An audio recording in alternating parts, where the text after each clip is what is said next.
Quenta Silmarillion, the history of the Silmarils.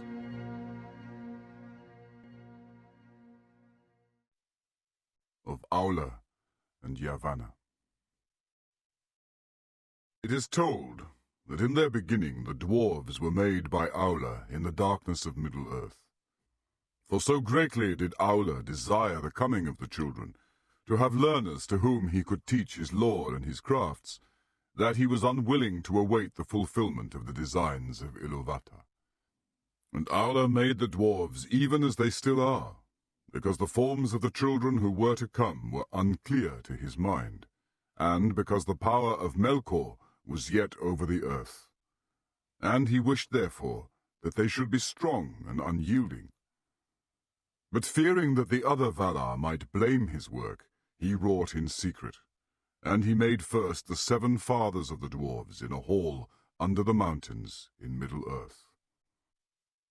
Now Ilúvatar knew what was done, and in the very hour that Aulë's work was complete, and he was pleased, and began to instruct the dwarves in the speech that he had devised for them, Ilúvatar spoke to him, and Aulë heard his voice and was silent. And the voice of Ilúvatar said to him, "Why hast thou done this? Why dost thou attempt a thing which thou knowest is beyond thy power and thy authority? For thou hast from me as a gift thy own being only, and no more. And therefore the creatures of thy hand and mind can live only by that being, moving when thou thinkest to move them, and if thy thought be elsewhere standing idle. Is that thy desire?" Then Aulë answered, "I did not desire such lordship. I desired things other than I am, to love and to teach them, so that they too might perceive the beauty of Ea, which thou hast caused to be. For it seemed to me that there is great room in Arda for many things that might rejoice in it, yet it is for the most part empty still, and dumb. And in my impatience I have fallen into folly. Yet the making of things is in my heart from my own making by thee. And the child of little understanding that makes a play of the deeds of his father may do so without thought of mockery, but because he is the son of his father. But what shall I do now, so that thou be not angry with me forever? As a child to his father, I offer to thee these things, the work of the hands which thou hast made. Do with them what thou wilt. But should I not rather destroy the work of my presumption?" Then Aulë took up a great hammer to smite the dwarves, and he wept. But Ilúvatar had compassion upon Aulë and his desire, because of his humility. And the dwarves shrank from the hammer and were afraid, and they bowed down their heads and begged for mercy. And the voice of Ilúvatar said to Aulë, "Thy offer I accepted even as it was made. Dost thou not see that these things have now a life of their own and speak with their own voices? Else they would not have flinched from thy blow, nor from any command of thy will." Then Aulë cast down his hammer, and was glad, and he gave thanks to Ilúvatar, saying, "May Eru bless my work, and amend it." But Ilúvatar spoke again, and said, "Even as I gave being to the thoughts of the Ainur at the beginning of the world, so now I have taken up thy desire, and given to it a place therein. But in no other way will I amend thy handiwork, and as thou hast made it, so shall it be. But I will not suffer this, that these should come before the firstborn of my design, nor that thy impatience should be rewarded. They shall sleep now in the darkness under stone, and shall not come forth until the firstborn have awakened upon earth. And until that time thou and they shall wait, though long it seem. But when the time comes, I will awaken them, and they shall be to thee as children, and often strife shall arise between thine and mine, the children of my adoption, and the children of my choice. Then Aulë took the 7 fathers of the dwarves, and laid them to rest in far sundered places. And he returned to Valinor, and waited while the long years lengthened. Since they were to come in the days of the power of Melkor, Aulë made the dwarves strong to endure. Therefore they are stone-hard, stubborn, fast in friendship and in enmity, and they suffer toil and hunger and hurt of body more hardily than all other speaking peoples. And they live long, far beyond the span of men, yet not forever. Aforetime it was held among the elves in Middle-earth that dying the dwarves returned to the earth, and the stone of which they were made.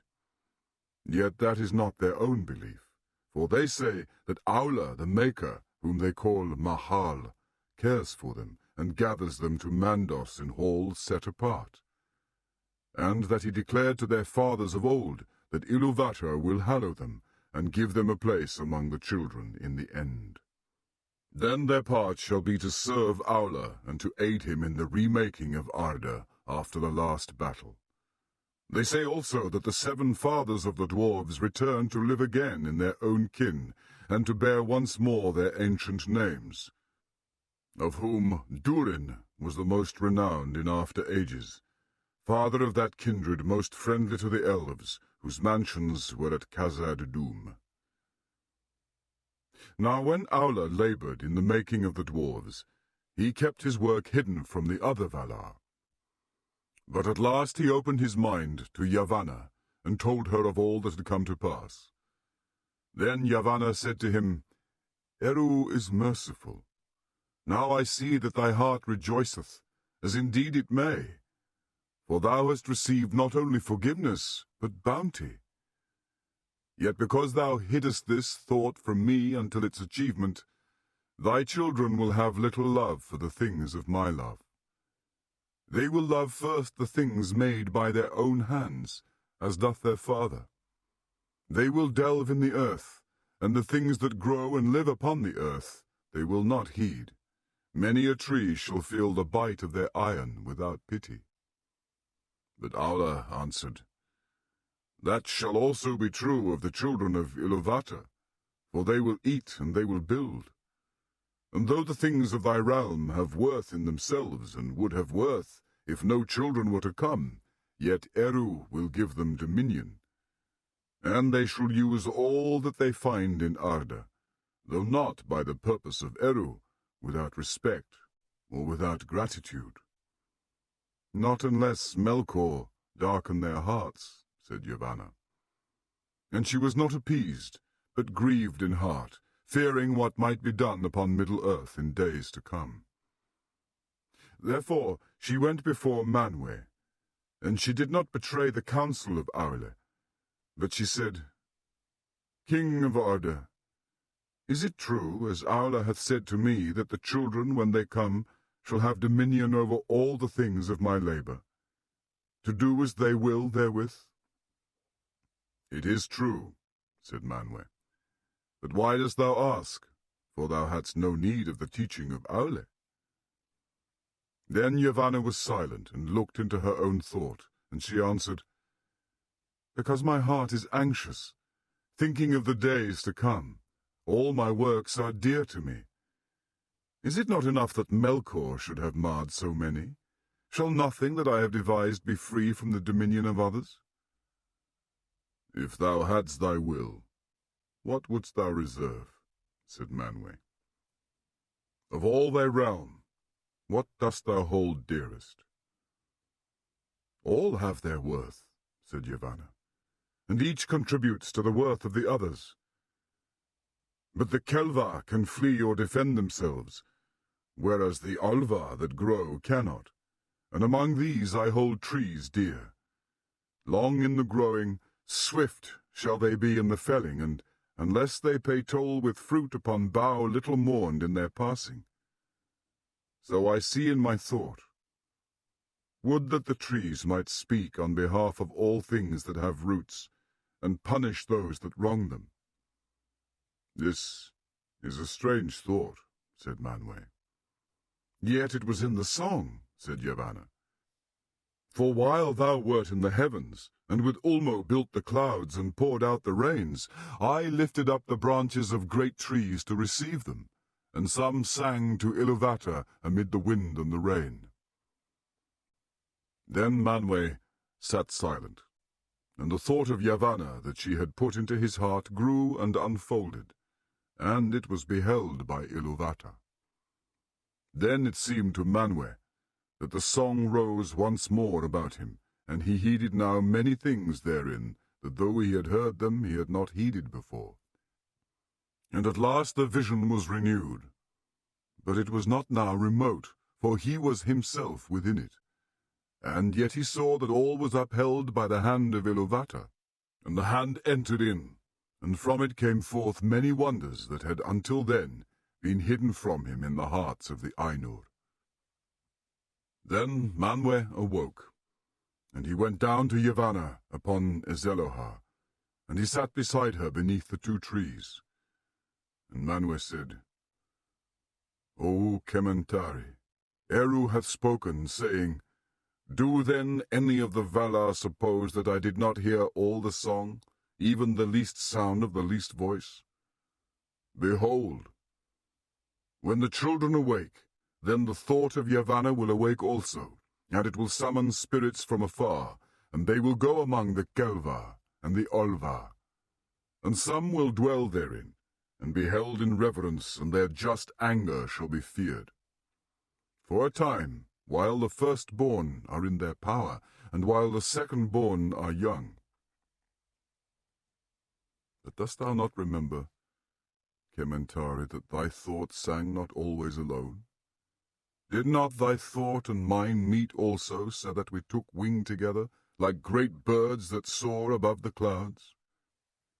That also shall come to be by the heed of Ilúvatar, and before the children awake, there shall go forth with wings like the wind the eagles of the lords of the west. Then Yavanna was glad, and she stood up, reaching her arms towards the heavens, and she said, High shall climb the trees of Kementari, that the eagles of the king may house therein. But Manwë rose also, and it seemed that he stood to such a height that his voice came down to Yavanna as from the paths of the winds. Nay, he said, only the trees of Aulë will be tall enough. In the mountains the eagles shall house, and hear the voices of those who call upon us. But in the forests shall walk the shepherds of the trees. Then Manwë and Yavanna parted for that time, and Yavanna returned to Aulë, and he was in his smithy pouring molten metal into a mould. Eru is bountiful, she said. Now let thy children beware, for there shall walk a power in the forests, whose wrath they will arouse at their peril. Nonetheless, they will have need of wood, said Aulë, and he went on with his smith work.